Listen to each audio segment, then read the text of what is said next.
Hi, guys. Welcome to On Air with me, your host, Abigail Ratchford. Today is episode 5, and it's called Why Men Love Bitches. Now, before you go off on a tangent, let me remind you, or let me explain to you, that bitch in this sense stands for babe in total control of herself.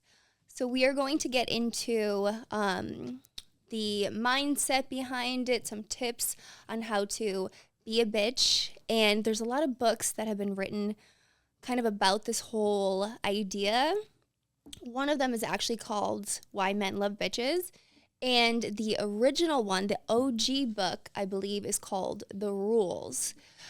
That's from like the 80s maybe, or the 70s, and then it's been redone a couple times. And then I think some movies have been made about it and like kind of expanded on it.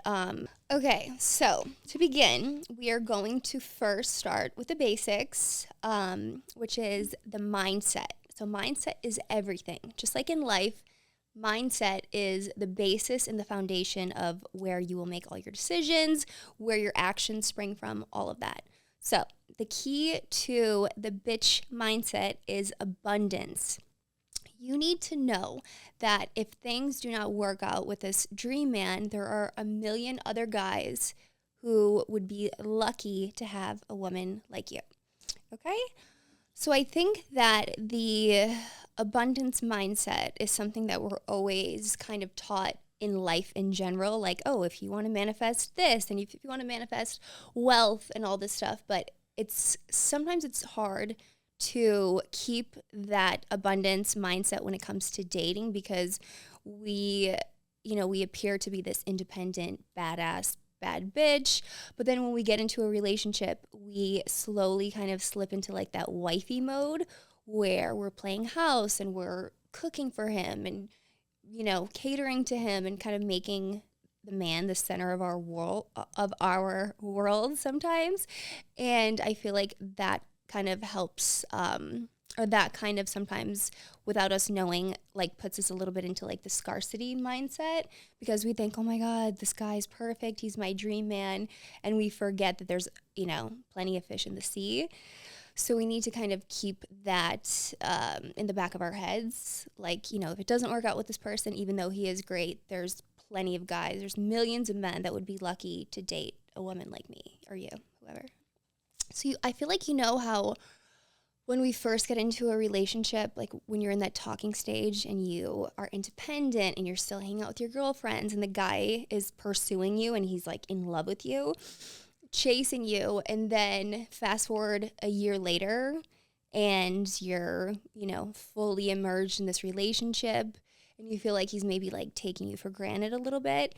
And then say you guys break up. What is the first thing that you do when you break up? For me, it would be like, I want to focus on my goals. I want to go to the gym. I want to get in amazing shape. I want to hang out with my girlfriends. I want to do all these things that I've been putting off and putting on the back burner since I've been in this relationship.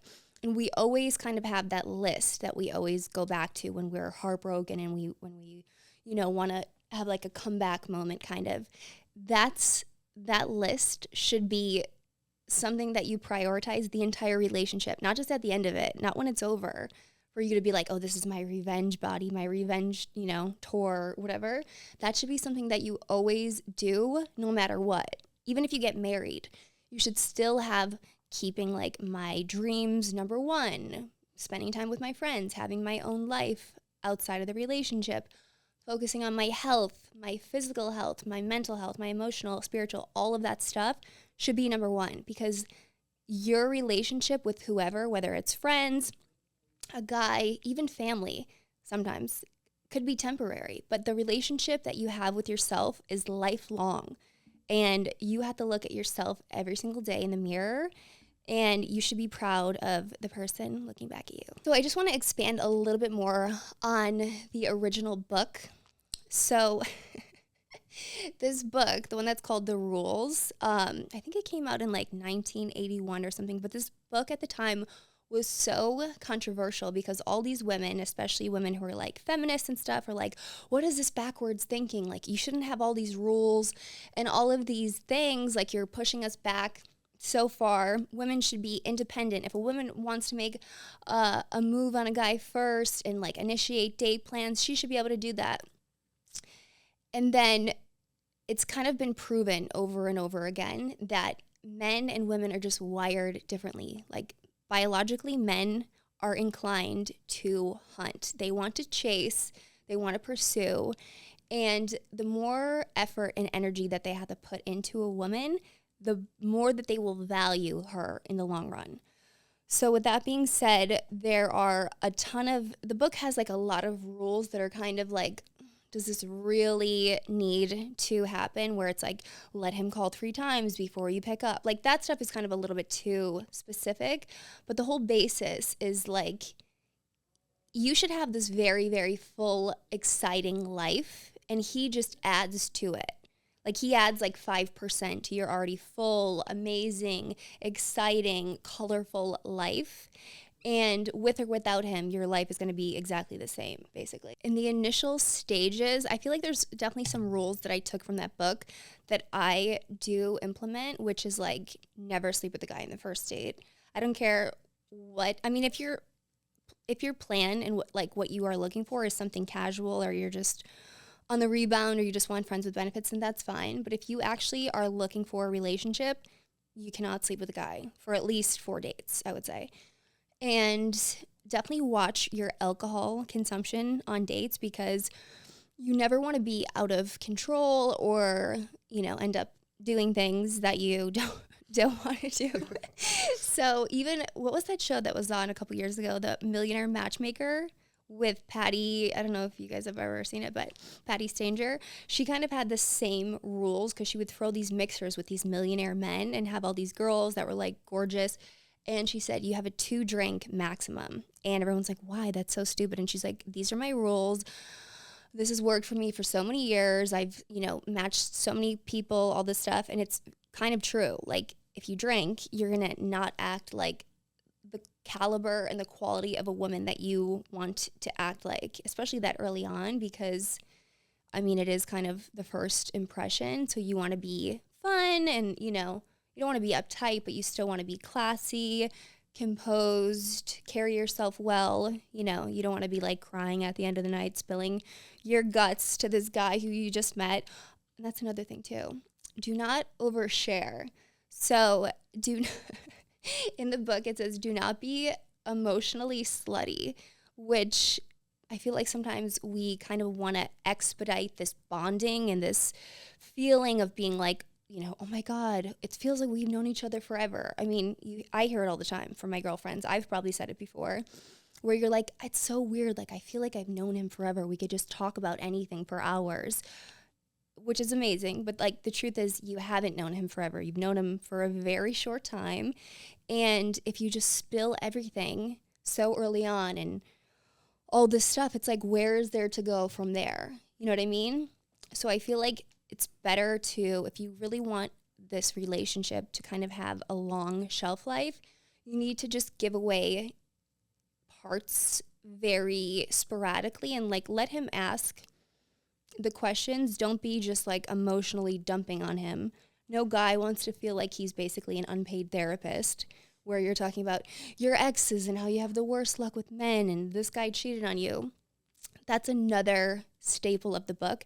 Never, ever badmouth your ex. You don't want this guy to know that you've been cheated on, embarrassed, humiliated, because what does that say about you? You know what I mean?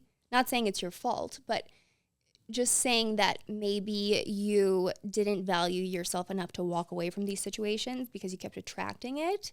So you never want to disclose that to somebody. You want him to think of you as this untouchable dream girl. Even if that has happened to you, you don't need to tell him.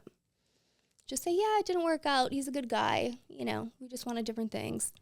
Anyways, tell me more about you. Keep it classy, because also the guy might be thinking, oh my God, if she, badmouths her ex like this, imagine if I ever did something, this girl's going to be like blasting me.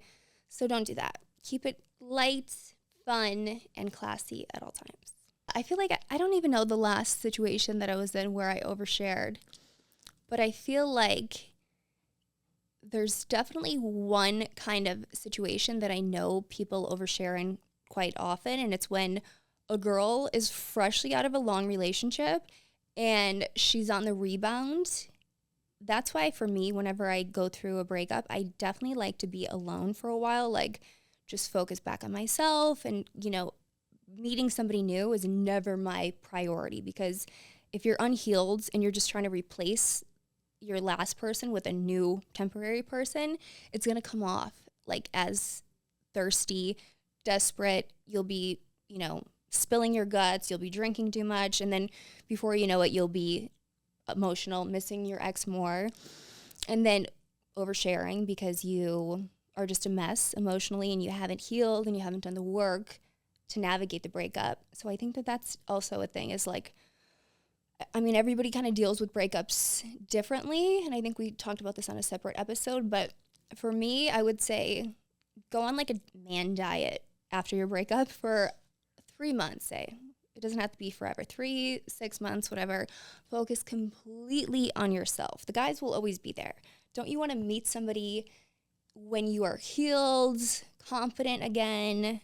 You realize like what lessons you learned from the breakup, and that's it. You're ready to open up and meet somebody new, and you're not going to be bombarding them with all these stories and trying to, share all these things with them right out the get-go, because they'll sense it, I feel like. And then there's nowhere else for the relationship to grow if you just kind of do everything all at once.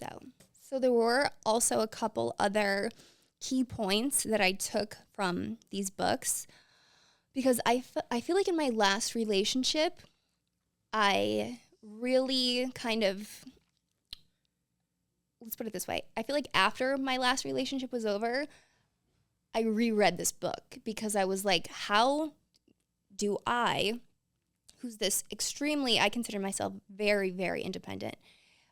How do I go from being, an alpha female, all this stuff, always valued my independence, always had my own place, always like the leader of all this stuff, end up living with a guy who I'm not even married to, after 6 months, moved down to San Diego, all of these things. And I was like, this isn't like a one-time thing. Hard to get is not a game you play in the beginning. Like, hard to get it's a mindset. It's kind of like a characteristic that you need to adapt for your entire life. Even when you're married, even after, like, if you decide to have kids, whatever, hard to get is basically just saying, I'm first, you're second. And either way, if you're not treating me the way that I deserve and the way that I expect, I walk out of this and I wish you the best. And I feel like that's kind of another key point that this book reiterates, is like, you can't use this book as like a psychology thing to, get the guy and then you totally change and you end up, heartbroken in a couple months. It really is a mindset that you need to adapt for life. Okay, so we pulled some questions from Instagram. I did a little prompt, I think like last week, and we picked the best ones. So we're going to get into those now. Have you ever dated a beta male? You know what I have? When I first moved to LA, I dated a guy who was, I would say, beta. And I feel like what that forces you to do, because if you've ever read about like polarity, one person needs to kind of assume the alpha role. So if it's not the guy, the woman automatically kind of like steps up to the plate. And I feel like for me, that's not natural. Like I prefer the man to kind of lead and me to, I guess, maybe receive. I don't know if that's like the right word to use, but to let him be the man. You know what I mean? So I would not advise dating a beta male unless you want to kind of be forced into the role of being the alpha, which if that's your thing, then all for it. But let me see.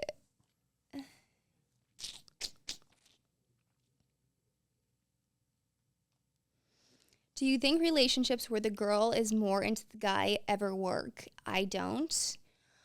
I think it's like a proven fact, or there's some kind of statistic that relationships are always more successful when the guy is more into the girl. And again, that just kind of goes back to the beginning of time. Men are just wired to chase. And whenever the woman is the one who's more invested in pursuing, it kind of just throws off like the whole balance of, I don't want to say power, but I guess power. And the woman becomes needy and clingy, and then the guy is just like dying to get away from her and doesn't want to commit. And then you end up with like a girl who's been with a guy for 5 to 10 years with no ring on her finger. And then she starts giving him the ultimatum. You see it on TV all the time. So, no. What are some signs that your boundaries are being violated in a relationship? I feel like when you just know that you are not performing as your highest self. When you're like, what am I doing? I feel like I'm, compromising parts of myself to kind of just make this work. And you start to resent the other person. And I feel like that's kind of, you could just feel it. You could feel when it's time to either tighten up on your boundaries or just move on, because you shouldn't have to force somebody to value you and to do things that are important to you. So, do you think that arguments are normal in a relationship? And if so, how can you make sure that they don't become toxic? I do believe that arguments are normal depending on what you're arguing about. And also, they shouldn't be constantly about the same things, because then that shows that the people in the relationship aren't listening to their partner and what they want. Because if you have to keep having the same conversation about the same things, then somebody is just not listening. Somebody doesn't care. And I feel like if you are arguing about things that are like healthy, like, I wish maybe you would be more romantic or surprise me with things, blah, blah, blah, that's okay. But if it's like, why are you liking all these girls' photos and why do you talk to your ex? That's toxic. That should never even be discussed. Maybe once in the beginning and just say, that really bothers me. I don't want you to do that. And then it should be a wrap. It should never happen again. So that's when it becomes toxic. Okay, so this kind of comes back to the point that you just need to understand men. No matter what, no matter which way you try to like spin it or say, no, it's not like this anymore. This is the year 2023. It's different. You're setting us back. Like I said, unless men and women somehow become biologically changed, like their genetic makeup, this is the way it will always be. Men, again, are wired to chase, pursue. Women are meant to be the prize. Whenever a woman starts putting in more work than the guy, it's automatically a problem. And once you kind of show that side of you, it's hard to take it back. It's hard to have a guy see you in a different light if you've already shown him that you'll chase him, that you'll be the one that's, surprising him, that you're cooking for him and cleaning for him. A guy does not want to date his mother or a maid. It's nice to cook for him once in a while, but that should be a privilege that he earns. Like my mom always used to say, why buy the cow when you can get the milk for free? It's like a very old saying, and it's so true. Why give a man, number one, girlfriend privileges when you aren't his girlfriend yet? And number two, why give a man wife privileges when you're just his girlfriend? So it's like, kind of understand the level that you should be operating at, and don't go any further than that, because I feel like women love a sense of stability, but men react to uncertainty. Like men react when they think that they might lose you. And it's not even something that needs to be discussed. Like, oh, do you know how many options I have or how many guys I could get besides you?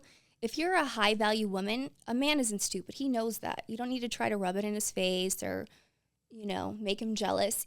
He'll see it for himself, and he'll want to take you off the market and get you a ring or do these things. So I feel like men operate in that mode. They say, oh my God, she's this amazing woman and I can't imagine ever meeting anyone better than her. And she's, a woman. That's one thing that the book says, a woman unlike any other. And that's what you need to be, because you are a prize. There's only one of you. So never let him forget that. And I feel like another thing is like men treat you the way that you treat yourself. And one thing that men don't like is feeling like they're pressured to do something. That's why whenever you see, again, a woman who's in a relationship with a guy for X amount of years, and she starts kind of giving him the ultimatum, like, oh, I'm about to be this age, and I feel like we've been together for this long and stuff. It's like, and the guy's like, what? Like, you see him kind of dragging his feet to marry her, but no guy wants to feel pressured or forced or given an ultimatum. They want to feel inspired, and you do that with your actions, not your words. So instead of being like, if we don't get engaged in the next year, I'm gone. I can't waste any of my time. You shouldn't ever have to say that. Your actions will inspire him to do what you are trying to get him to do.